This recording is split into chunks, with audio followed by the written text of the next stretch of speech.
Porque é comum, quando você quer realçar a arquitetura numa praça, é deixar a praça limpa, sem nada.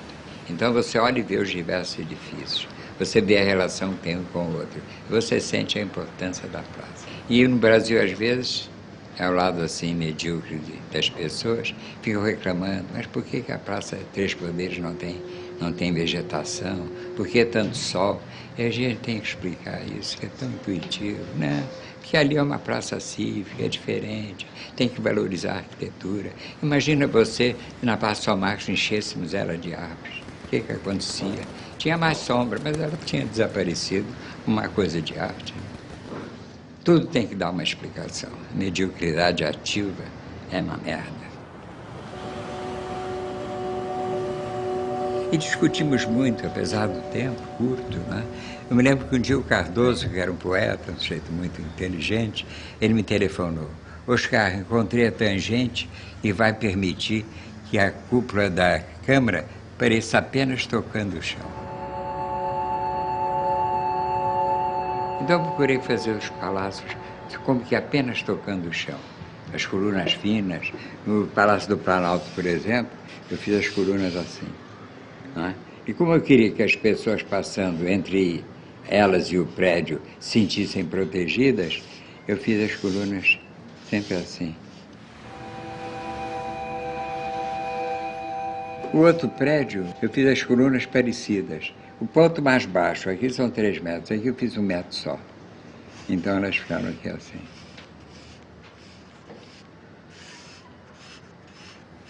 Eu me lembro a incompreensão das coisas, né? Uma vez uma jornalista em São Paulo perguntou, Dona Maia, o senhor que fala sempre em arquitetura diferente, por que o senhor fez essas colunas parecidas com aquela? Eu disse, se você conhecesse o que é unidade, né, você não me fazia essa pergunta.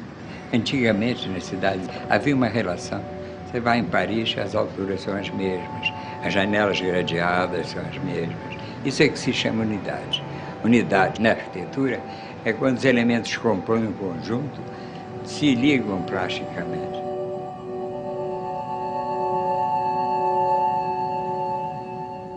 O Alvorada. Eu procurei uma coluna diferente. Eu não queria um peitoril, que a pessoa ficasse aqui grudada no peitoril. Eu queria que as colunas fossem seguindo num ritmo diferente, né? De modo que a pessoa estava em cima ou embaixo da coluna. E a coluna funcionou bem. Eu encontro essa coluna em muito lugar. Encontrei na Grécia. Um dia eu saía de uma praia e quando cheguei assim na areia, eu estava tomando banho de mar, vi um prédio com as colunas do Alvorada. Difundiu bem a arquitetura brasileira, né?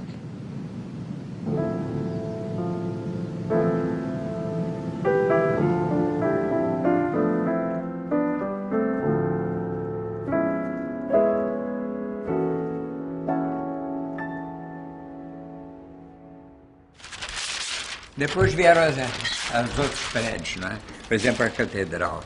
Eu não queria uma catedral com as antigas catedrais, não. Eu queria uma catedral que exprimisse o concreto. E mesmo não sendo católico, eu me preocupei que quando a pessoa estivesse na nave, visse os espaços infinitos. Quer dizer, eu procurei uma ligação que para os católicos é importante, a ligação da nave, da terra, com o céu. Me lembro que veio um representante do Papa e se espantou. Ele achou que ideia boa. E depois botamos os vitrais, são muito bonitos, mas sempre deixando o espaço para que a vista pudesse subir.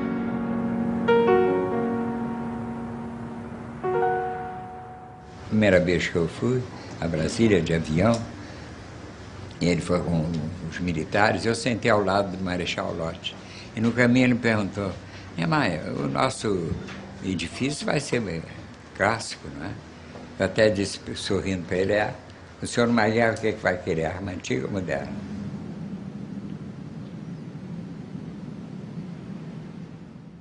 I think Niemeyer belongs to an enormously important generation in Brazil, which to some extent reconstructed, both in their own mind and for the benefit of the public, the idea of what Brazil could be, the new Brazil. It's a generation which is extraordinarily interesting, very influential in literature, in non-fiction, I mean in history, in creating an image of Brazilian history, which begins to be influential in music, in architecture too. And there is an overlap between all these things. I mean, in some way, for instance, that Jobim began as an architect and gave it up for becoming music. In some ways, the image of what people imagine their new country to be, the Brazil of the future, is the one created by this generation of the 1930s. A gente se frequentava, os músicos, os cineastas, o pessoal de teatro, era tudo uma patota só, frequentava os mesmos lugares. E a arquitetura estava nisso também. Se você vê o Oscar, o Vinícius chamou o Oscar para fazer o cenário do Orfeu. O Vinícius com o Tom Jobim estiveram em Brasília, na época da construção em Brasília, e compuseram a Sinfonia de Brasília. Quer dizer, estava tudo junto, a música, a poesia, a literatura, tudo estava acontecendo naquela época. Os arquitetos Lúcio Costa e Oscar Niemeyer. Ao primeiro, coube projetar e orientar as obras de urbanismo. Ao segundo, as obras de arquitetura. Os dois técnicos e artistas, justamente admirados em todo o mundo, compõem com linhas, volumes, cores e espaços a Sinfonia de Brasília. Brasília nasceu do gesto primário de quem assinala um lugar e dele toma posse, ou seja, o próprio sinal da cruz.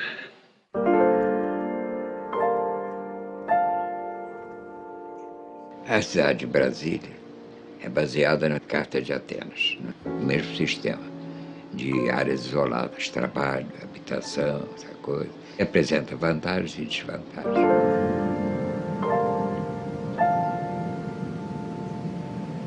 Mas o Lúcio fez a coisa com tanto sentimento assim. Ele conseguiu uma coisa muito difícil.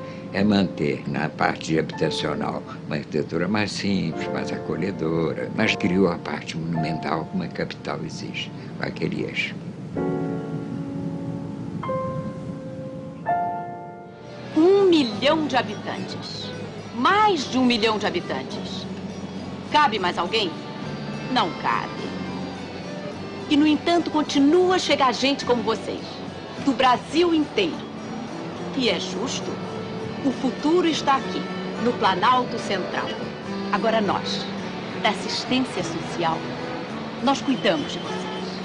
Nós orientamos vocês. Nós abrigamos toda a família. Bem, não dá para ser aqui, no centro da cidade.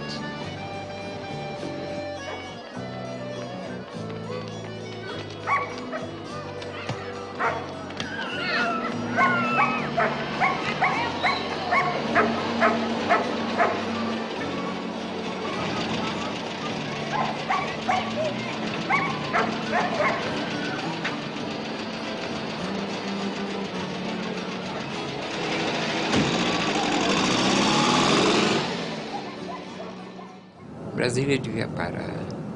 Brasília chegou a um ponto assim de densidade demográfica e não devia se acrescentar mais nada.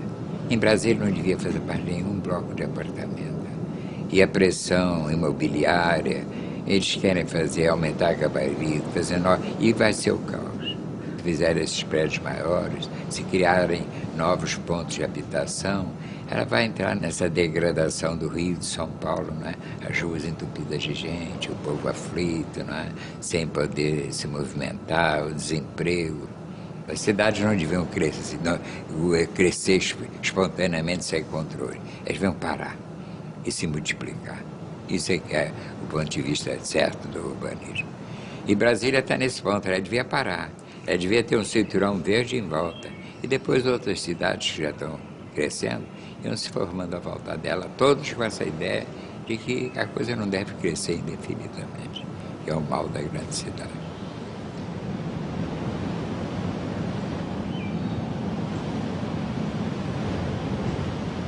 Ao Palácio dos Arcos, em Brasília, obra monumental de Niemeyer, chegam convidados para uma festa brilhante.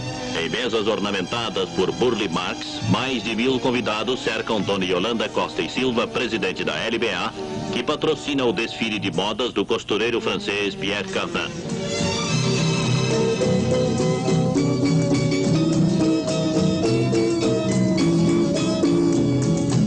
Cardin obteve o êxito esperado e afirmou à imprensa que não deseja ser costureiro apenas das elites, mas criar para o povo e até para os homens. E Brasília, nesta noite encantadora, transforma-se também em capital da moda.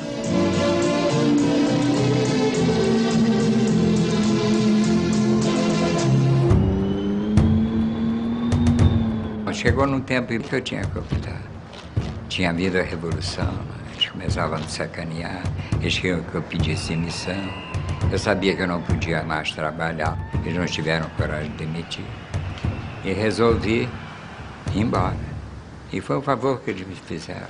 Eles queriam me calar, mas com a minha saída eles me permitiram mostrar no exterior a minha arquitetura.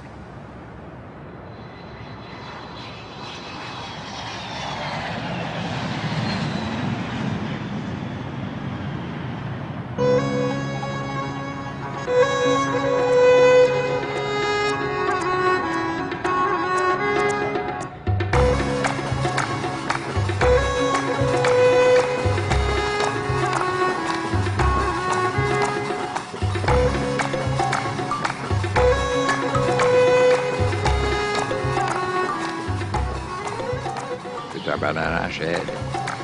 Fui muito feliz porque eu senti que em todo mundo a solidariedade. O homem é bom em geral. Quando cheguei na Argélia, Boumediene era o presidente. E ele está naquela euforia da vitória da Revolução. Né? Então ele me diz, olha, você vai ser meu consultor de arquitetura. E trabalhei lá. Fiz um estudo para Alger, fiz a Universidade de Constantine.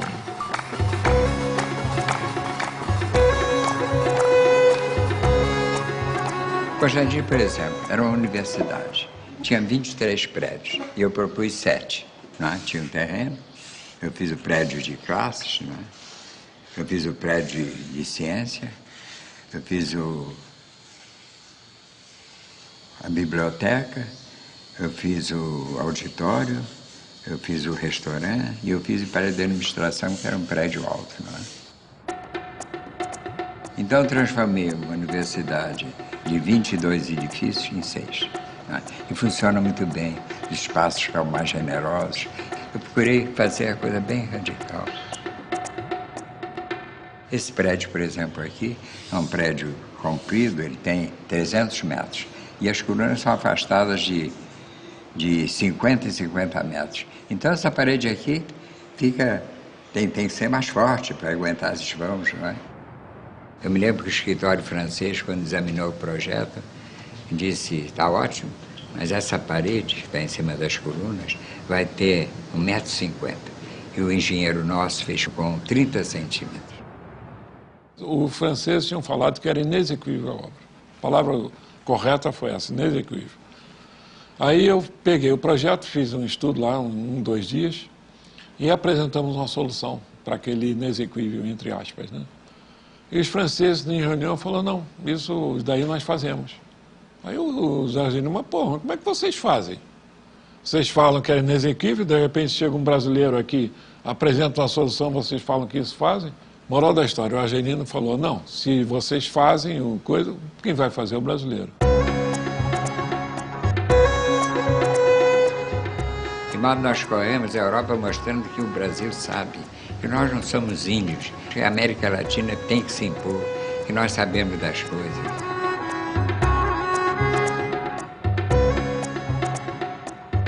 Com o tempo, trabalhando, a gente vai criando uma série de princípiozinhos próprios, né? Que a gente obedece. E a gente pensa sempre diferente dos outros. De modo que o trabalho é pessoal. A gente senta e chega a uma solução. Às vezes nem precisa pensar muito. Eu me lembro que eu tinha que fazer mesquita na Argélia. E eu estava na cama já para dormir pensando na mesquita.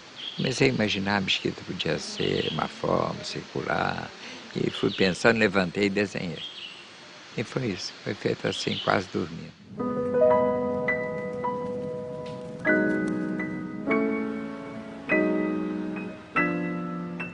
Depois nós fomos para Paris, prédio de partido, por exemplo. Eu fiz um prédio em